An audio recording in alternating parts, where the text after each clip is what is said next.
നമുക്കൊരു ദൂതുണ്ടെന്ന് പറഞ്ഞത് നടക്കണമെന്ന് നിർബന്ധമില്ല. കേരളത്തിലെ ഏറ്റവും ശക്തനായിരുന്ന പ്രോഫറ്റായ വാര്യാപുരം യോനാച്ചാൻ, ആ മനുഷ്യൻ മരിക്കുന്നതിന് തൊട്ടുമുമ്പ് വരെ പറഞ്ഞായിരുന്നു, ദൈവം പറഞ്ഞായിരുന്നു, ഞാൻ നിന്നെ അമേരിക്കയിൽ അയക്കും. പക്ഷെ അത് കഴിഞ്ഞ് പെട്ടെന്ന് മരിച്ചുപോയി. കാരണം അദ്ദേഹം പാസ്പോർട്ട് എടുത്തിട്ടില്ല, മുണ്ടും മാറാൻ തീരുമാനിച്ചിട്ടില്ല.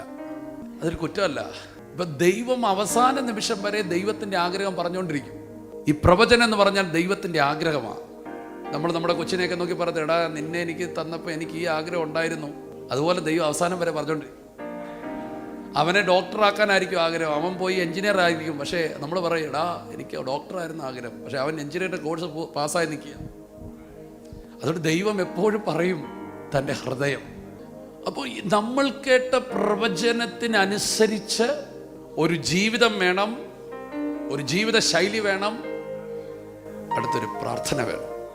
യിരെമ്യാ പ്രവാചകൻ പ്രവചിച്ചു, 70 ആഴ്ചവട്ടം കഴിയുമ്പോൾ ബാബേൽ പ്രവാസത്തിൽ നിന്ന് ജനം വിടുവിക്കപ്പെടും.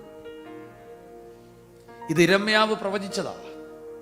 പക്ഷെ ബൈബിൾ വായിച്ചപ്പോഴത്തേന് ദാനിയേലിന് മനസ്സിലായി 70 ആഴ്ചവട്ടം കഴിയുമ്പോൾ വിടുതലുണ്ട്. പക്ഷെ ഇത് കണ്ടിട്ട് അവൻ ബൈബിൾ അടച്ചിട്ട് KFC കഴിക്കാൻ പോയില്ല. അടുത്തവൻ എന്ത് ചെയ്തു? 21 days പ്രാർത്ഥിക്കാൻ.